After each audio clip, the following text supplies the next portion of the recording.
Good afternoon. My name is Rick Peterson, and I'm the Chief of Police with the Forest Lake Police Department. Though we would rather have an in-person community meeting to make this public presentation, due to our current environment and CDC guidelines involving the COVID pandemic, we have to make this public notification in this unique format. This public notification will be recorded and posted on our website. We hope to provide you with as much information as possible on this level 3 offender who will be moving into our community. We will also try and answer as many questions as possible at the end of the presentation. With that, I turn this presentation over to Brad Vandervet with the Minnesota Department of Corrections.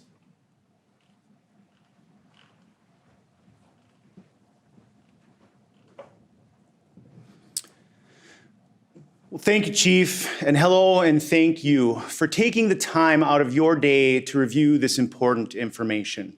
And as the Chief said, my name is Brad Vandervet, and I'm with the Minnesota Department of Corrections in the Risk Assessment and Community Notification Unit. And today I will be taking you through some information regarding not only the individual you're here to learn about today, but about registrants and registration and resources as it more broadly impacts this important topic. So my information is going to come at you in 3 real distinct parts. First, I'm going to really get into some of the foundational components of our state's risk management system. And then I'm going to go on to specific information about the man you're here to learn about today, and you can use that as an overlay as you review his information, and then on to those resources as you are looking to apply this information into both your family and community safety planning efforts. And so where I find that conversations like this best begin is with what we as a community all have as kind of a foundational understanding and knowledge. And that is that those who engage in this type of harm, sexual conduct or sexual harm, exist. And of those who have been caught and brought through the risk management system, we know that it is likely that they live in all communities among Minnesota or beyond into the nation. And because they are existing in all areas, whether they live there directly or they are there for work purposes or recreational purposes or visiting purposes, we want to have that broad awareness. And so one of the first components of that risk management system that I like to really start off with is one of those early ones that came online in 1991, and that is the registry.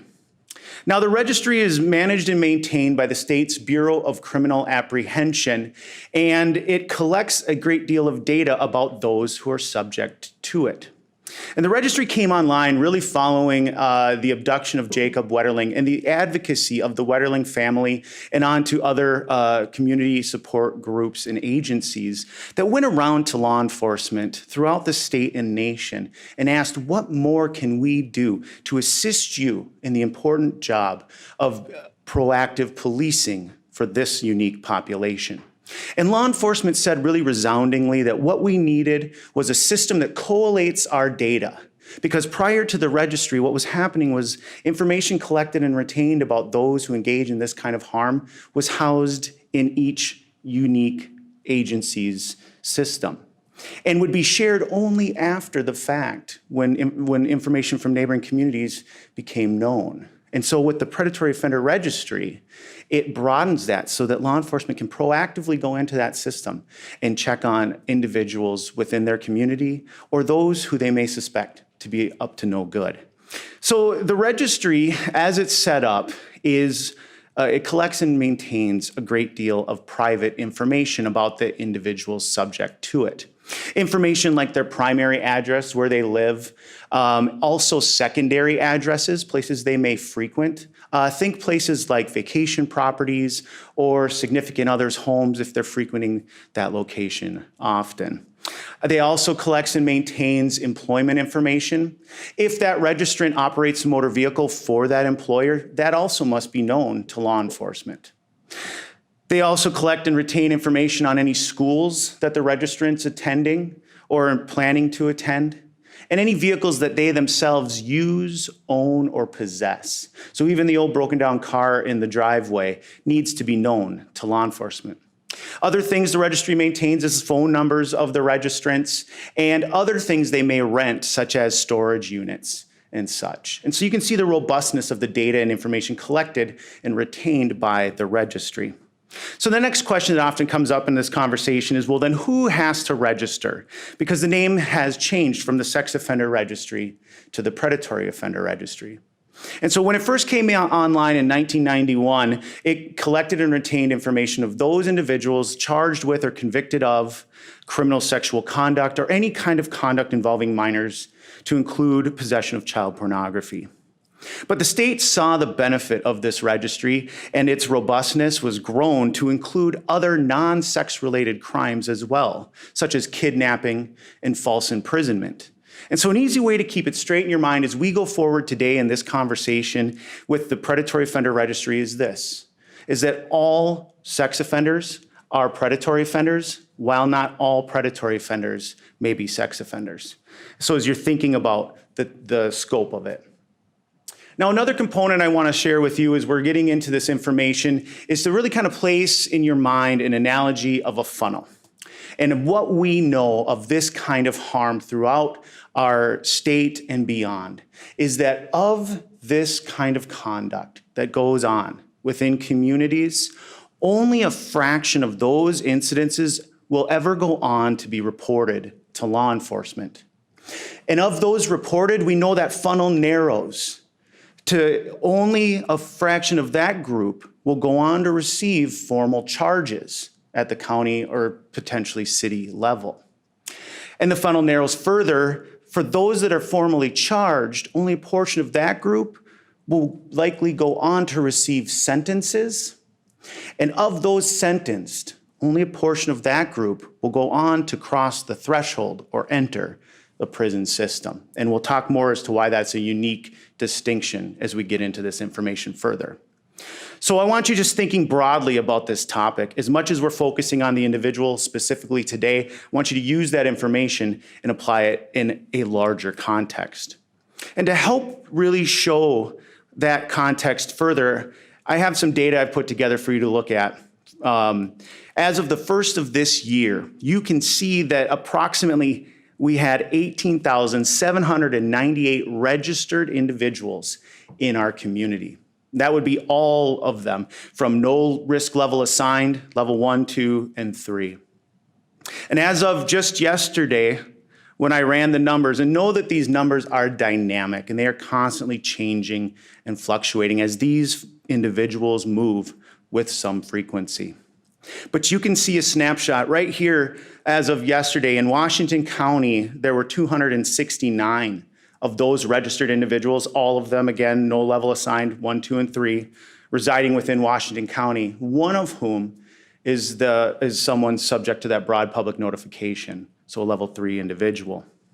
If you look at Forest Lake proper, and again, it's by zip code, so it's an approximation, 34 registrants residing within Forest Lake as of yesterday. Now, none of them, as you see to the right, the smaller number at this point, are subject to that broad public notification. And prior to this meeting, you may have believed that because Forest Lake didn't show up on that public registrant search function that the DOC maintains, that there were no predatory offenders residing within the community. But however, you see from our information here today that that is not the case. There are 34, and those individuals will be those with no level assigned or potentially level 1 or level 2 individuals. But your law enforcement agency very much does know who those individuals are and have been working with this population since the early 90s when we started tracking them throughout the state. Looking at neighboring communities, you'll see Chisago County has 95, and you'll go on down the line. Now, I want to point out with Chisago County there, you'll see they also have 0 as those subject to broad public notification. Again, that's why it's so critical to have these important conversations, because they'd be remiss if they believed that their community was in any way different from your own, or that their awareness should be in any way stunted. And so we want to keep everyone's head up and eyes open. You can see neighboring communities. You can see in Ramsey County, there are 74 individuals subject to broad public notification. And again, as we've been talking here, we know that these individuals are traveling across state, municipal, and city and county lines daily for work purposes, visiting friends, family, and loved ones, recreational purposes, shopping, and the like. And so that broad awareness is just so very critical. Another component of the state's risk management system that I want to get into with you today is the Community Notification Act. Now, the Notification Act came online in 1997 and is founded on the knowledge and understanding that a well-informed community is, in fact, a safer community. And we in the Department of Corrections thank the Forest Lake Police Department and all of its efforts to ensure that the best information available is getting out to as many people as possible today. And so because the Notification Act is the reason we're here talking today, it's worth going into more information in detail as to how that works. So community notification, as you've seen from my earlier slide, doesn't apply to everybody. In order for the notification process to apply, the individual registrant must have crossed the threshold of prison. They must have entered prison, whether it's a state prison, any of the 50 states or US territories, any federal prisons to include military prisons, or those who have been civilly committed for sex offending conduct or behavior. It does not apply to those registrants who have been convicted as juveniles or those who have received stayed or probationary sentences for their crimes. And so this is where you have the no level assigned individuals. So with the Notification Act and with risk level assessment and assignment, the next question that often comes up is, well, then who does what? Well, the Minnesota Department of Corrections is tasked with the assessment of an assignment of that risk level. And the way that is done is through the End of Confinement Review Committee, or ECRC. And 90 days prior to a registrant's release from the institution, their initial release, the ECRC committee will convene and they will go over and review a dossier of information collected by the Risk Assessment and Community Notification Unit. That information will have been run through a risk assessment tool that was built here in Minnesota. This tool began in the early 90s, and its initial research study that formulated it ran all the way into the early 2000s. And then a subsequent follow-up study was concluded in 2012. And this tool followed initially over 1,633 known sex offenders into Minnesota communities throughout that decade or better. And it marked their successes and their failures. And ultimately, through the scientific review process, it created and formulated those known predictive risk factors. And it put it into this risk assessment tool known as the MinSOST, or the Minnesota Sex Offender Screening Tool. So as I go forward today and I speak to you about levels 1, 2, and 3, know that I am speaking specifically to that study and to that group of these individuals' peers. So when I say somebody is a level 1, I'm saying they have a lower amount of those known predictive risk factors as compared to their peer group. A level 2 has a moderate amount of predictive risk factors, and a level 3 has a higher amount of predictive risk factors. Now, a couple things to know about risk assessment tools is probably chiefly among them is they cannot predict the future. What they do very well, though, is help agencies like law enforcement and corrections departments to formulate safety plans and structures to ensure that we're mitigating those known risk factors and maximizing those protective factors, because risk is dynamic. And a level 1 today could find, if they are not engaging in appropriate behavior, that their risk level goes up. Just as a level 3 today could find that should they be engaging in healthy and prolonged quiet behavior in the community, their risk level may very well go down. And so keep that in mind as we go forward. So once that risk level is assessed and assigned, the handoff then goes to law enforcement. And law enforcement will provide notification to the community within the scope of the level assigned. And so for a level 1 registrant, law enforcement will notify other law enforcement agencies or corrections agencies. They will notify the victims of or the witnesses to the offense if they've requested that level of enhanced notification. And they will notify other immediate adult household members living with that registrant in that home. And that is a scope of a level 1 notification. For a level 2 notification, law enforcement can build upon those individuals and entities we've just described and include additional individuals or entities that they've determined to be at specific risk based on the registrant's known pattern of predictive or predatory conduct and behavior. And so a scenario like this would be a level 2 is coming into a jurisdiction or a community, and law enforcement reviews the dossier of information provided to them by the risk assessment and community notification unit. And they determine that this individual, this level 2, focuses their conduct and behavior on adult females in social gatherings. So think of scenarios like, or places like bars or concert venues. So in that scenario, law enforcement will then likely determine that it makes the most sense to provide notification to those proprietors of local bars or concert venues in this case, and ensure that they have an awareness of who this person is, and that if they see this person around, to give law enforcement a heads up so that they can begin whatever processes they need to ensure public safety is being met and maintained. It's often believed with a level 2, however, that law enforcement will provide notification to schools, daycares, churches, and the like. And as you can see from the scenario I just gave you, that may not always be the case. So in another scenario with a level 2, let's say law enforcement gets the packet and they review it and they determine this level 2 focuses their conduct and behavior on unaccompanied minors. Think of teens in transit from school to after-school activities or home. And law enforcement knows of a teen hotspot within its community where teens congregate and socialize in those down times. So in that scenario, law enforcement very well may go to the proprietor of that teen hangout spot and let them know and say, look, if this individual comes around or is hanging out and establishing relationships around these children, give us a call and let us know. We'd like to come out and talk with them and find out more about what they may be up to. And so that is the nuance of a level 2 notification. And then with level 3 notification, those individuals are subject to broad public notification. And that comes in many shapes and forms. And again, we recognize the Forest Lake Police Department in its efforts to rapidly get this information out to you, as they were only informed about this person's move yesterday.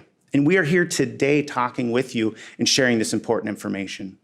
For those individuals that are off supervision, it is difficult to determine when and where they may take up residency. And that's the scenario as we have here. And I'll get into more detail as we go forward. But know that law enforcement will communicate this information through whatever means it has available and however it best communicates with its community. And so certainly know that logistics are always at play, and law enforcement makes the best determination it can within a very short period of time in this case to get it out as broadly as absolutely possible. So now I want to switch gears and talk to you a little bit more about some of those data and research that we collected through those 2 companion studies I referenced earlier that inform our risk assessment tool. And I want you to be able to use this information as you contemplate your own family and broader community safety planning efforts.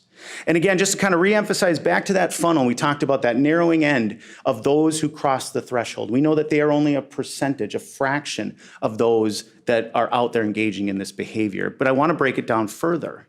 So of those that cross that threshold year after year, and know that the number does fluctuate and change every year, but the breakdown of risk levels assigned stays fairly static. And it's such that we can say about 15% year after year of those crossing the threshold are assessed and assigned at that level 3 category. And remember, that is the group we're able to share and talk with you more publicly and broadly about. But by looking at them, we're able to apply those same risk factors across the board to all those that we don't get to directly know about. And so I want to share some of that information so that you can apply it in your safety planning efforts. As of yesterday, just to give you that kind of final snapshot, there were 460 of those individuals subject to broad public notification within Minnesota communities at that time, at that moment, 10 of whom their address is not known. So 450 who we know where they live, where they reside. We know where they work. We know where they may frequent. And 10 of whom we need to bring back into compliance. So that broad awareness is just so critical, so that you are as much a critical component of that risk management system as any other agency out there. It takes all of us working together collectively and collaboratively to ensure the best possible outcomes. Some other information I want to share with you actually is a study done by the Department of Justice, but it really correlates with the data we've collected. But I like to put it into the presentation so you have some other studies to look at too. And this is the breakdown of those relationships between those who are harmed by this kind of conduct and behavior and those who initiate or engage in that kind of harm. And what we know from this data and this information is that the broad majority, over 90%, of those engaging in this type of harm are known to the people they hurt. And they're using that relationship to exploit it. And so that's where we need to have our broadest awareness. But as you are sitting here today hearing this information, you're no doubt thinking, well, Brad, I have a great knowledge of my own family, thank you very much. And I can set appropriate boundaries and safety rules for them if the need be.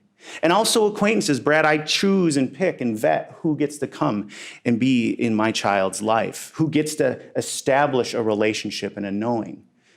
But that one component that gives us the most pause, as it should, is that stranger group. And you'll see it's 7%, that smallest amount, but it's the one that gives us the largest pause, as it should. Because this is the group that we as family and community do not have that direct influence over like we do with family or acquaintances. And so it's worth breaking down a little bit further what this study did and what it couldn't do. And so when the researchers were compiling their data, they had to create a cutoff point. And what they decided was that 24 hours would be that line in the sand, if you will. And so if they couldn't, through the review of available documents on the offense itself, determine that a knowing existed between the offender and the victim of 24 hours or greater, they would put them into the stranger category. So inevitably what this meant is scenarios like two teens meeting up at a local house party who didn't know one another, maybe attended the same school but didn't know each other until that night they hit it off and the night was going the way it's going. And they left the watchful eyes of the group to some other place, either within the house or away. And the night took an awful turn. That would fall into the stranger category. But what we tend to think about more as parents and as family, when we think of strangers, is that person that's lurking just beyond our awareness, just outside of our scope of knowledge, who has ill intent. And that group tends to fall into a lower group or category of about 3%. Now that is cold comfort, I'm well aware. But as you're thinking about how you're going to apply your family and community safety resources best, please know that we don't want to focus all of your energy and efforts on that smallest group. We want you to have it broadly spread out, and this is why. Other information I want to share with you as you're thinking about how to apply this into your own lives is the breakdown of the ages of those harmed. And if you're like me, as you look at this slide, you'll see, okay, it's broken into thirds, but then very quickly you realize 2/3 of this group are children. And then you'll start to see the age ranges on the side, and you'll notice that the narrowest age range on here, 13 to 17 years of age, constitutes 33% of those harmed. That's 9% of the population, and that is a staggering number. And so it's worth going into more detail about what is going on here. So we as parents and trusted adults in communities know that from that 0 to 12 age range, those children are still very much under the watchful eyes of their trusted loved ones. And so we as state and community agencies want to make sure we're putting the best tools and resources into those adults' hands so they can properly vet the people coming into those children's lives. But what inevitably happens as they age into those teen years is the very thing that we as a community work so hard to achieve. And that is an environment where our children can go out and express their own autonomy. And they deserve every bit of that. But what that does is ultimately becomes the very thing that makes them vulnerable.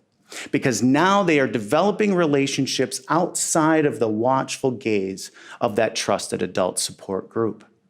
And so what we've found through our time and research with this data and this information is that we've gotten away from the old model of the talk. where we pull our teen aside as parents and loved ones at that critical age, and we pull back the veil just enough to show them that the world is not as safe as it had been made to be for them when they were younger. And what we often found with that old model was that the teens would often rebuke the parents and loved ones, saying, no, you're just overreacting, you don't understand, it's safe. And so instead, what we've learned, and it would also frighten teens, it was kind of the two polar ends of what was going on. So what we found is a more effective model is a lot of little talks, all the way up and through those early years into those early adult years.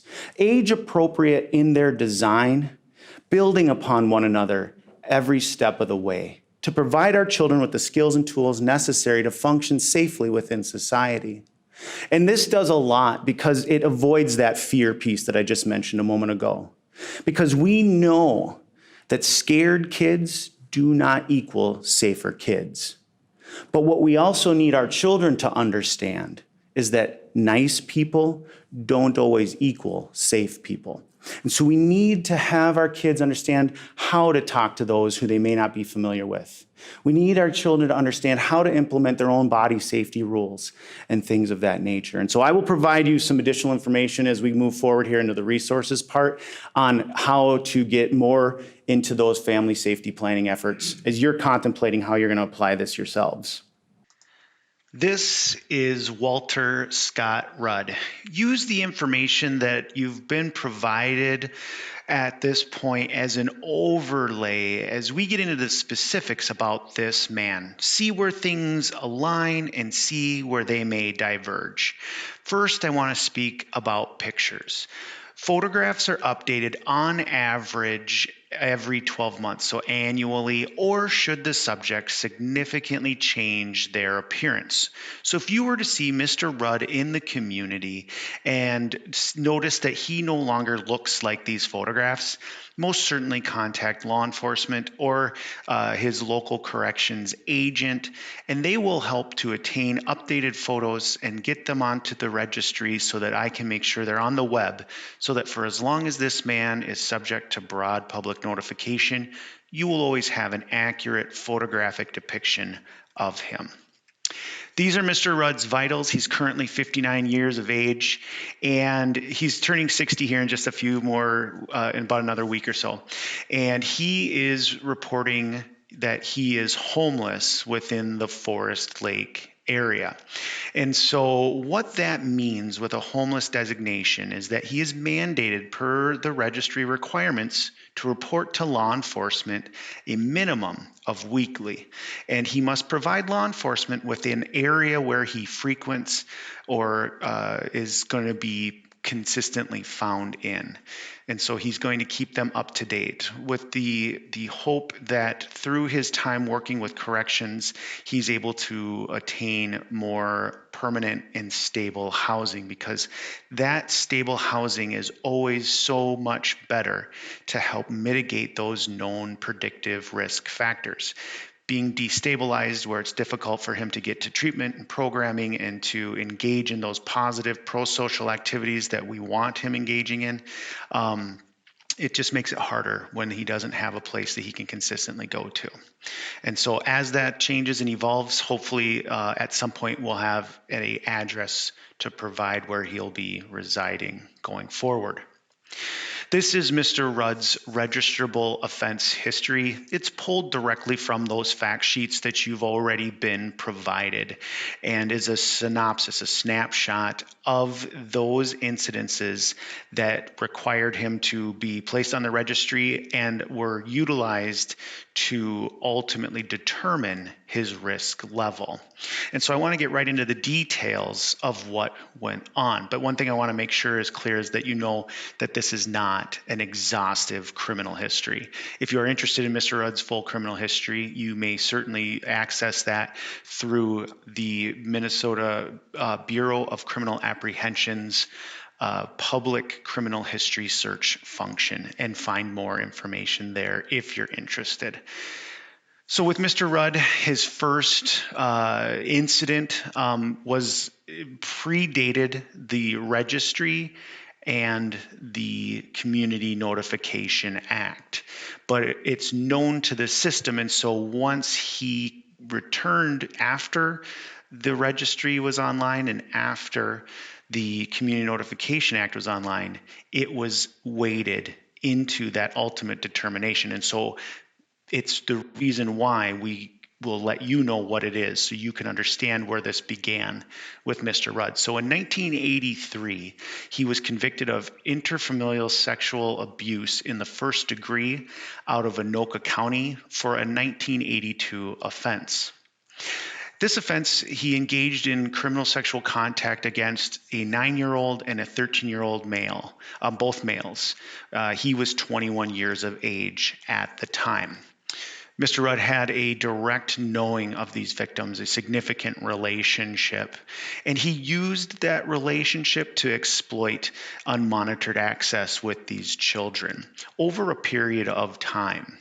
He used their age and confusion to ultimately manipulate them in his attempts to maintain this contact and control. Once he was found out and others became aware of what was going on and reported it to law enforcement, he was convicted for this crime, and as a result of that conviction was sentenced to serve 60 months in the institution. Now, a common question that will come up in meetings like this is, Brad, why do people that engage in this type of harm that shocks the conscience, why is it that they get to come back out and re-enter the community in our society? And the answer lies in part here with determinate sentencing.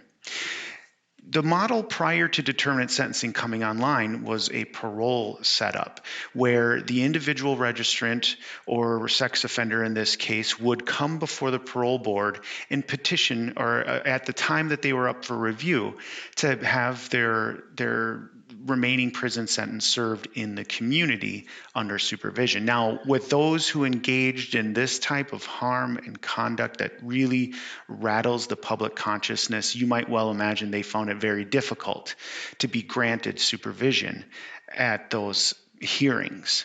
And so often they would be made to serve out their full sentence in the institution until expiration. And what we found from our research and data as we went along and started collecting it back in the early 90s was that this model was not impacting recidivism rate in a way that was most effective. We were sitting at recidivism rates in the 90s when this study began of over about 17%, which is much lower than what most people perceive sex offending recidivism rates to be, but was still higher than the state was wanting to have.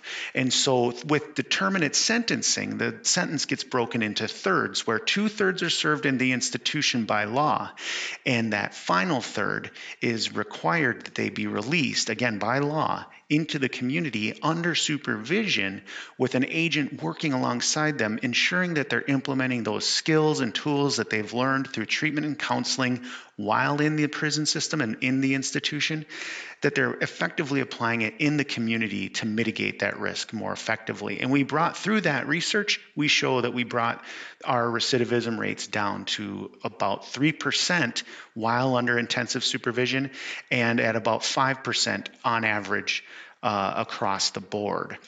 And so we made a significant impact in recidivism rates with this model. Now, again, if this is where it had stopped for Mr. Rudd, we wouldn't be talking about him today because it predates all of those risk management systems. However, Mr. Rudd went on to be convicted of a misdemeanor criminal sexual conduct 5th degree out of Ramsey County in 1995 for a 1994 offense. Now, this is a misdemeanor, and so it would not trigger the registration requirement that was online at this time. And because it's not a felony, he wouldn't have crossed the threshold of prison and therefore would not have been assessed an assigned risk.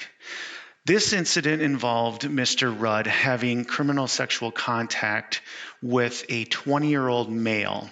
Mr. Rudd was 33 years old at the time.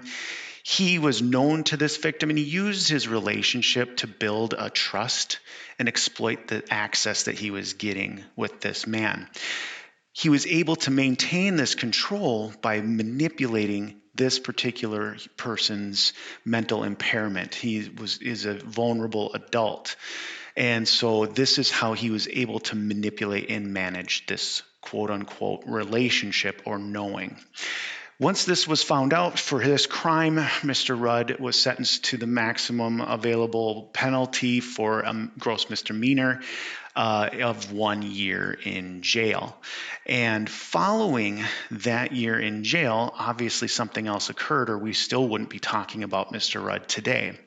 So what had happened is about 4 years after the expiration of his time with this file, in 1999, Mr. Rudd had regained contact with that victim, that vulnerable adult male, and somehow was able to lure him, to get him to come out to his house.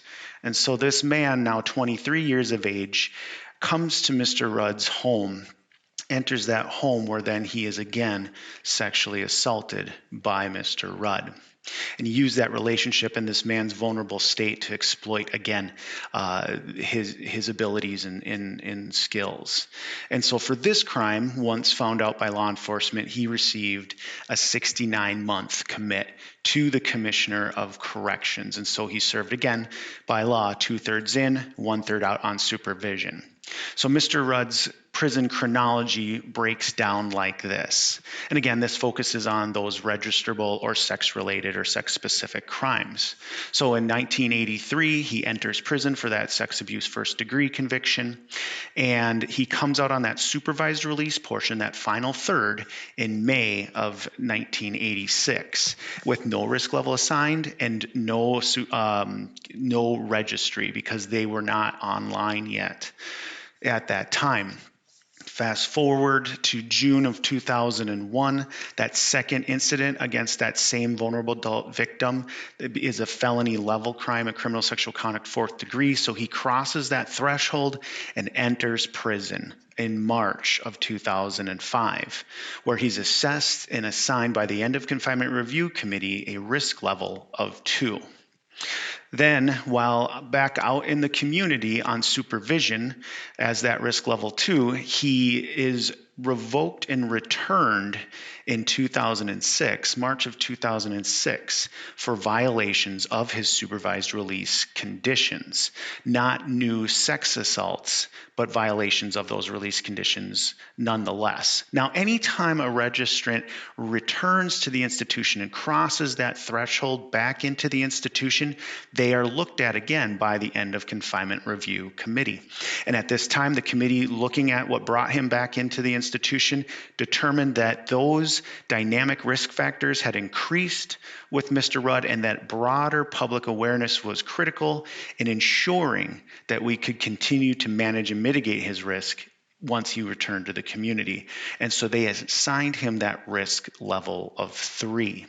And so in December of 2011, he was again returned to the community, this time on intensive supervised release, another component of that risk management system, and ultimately was able to go through till expiration of that sentence in the community from that time in March of 2016.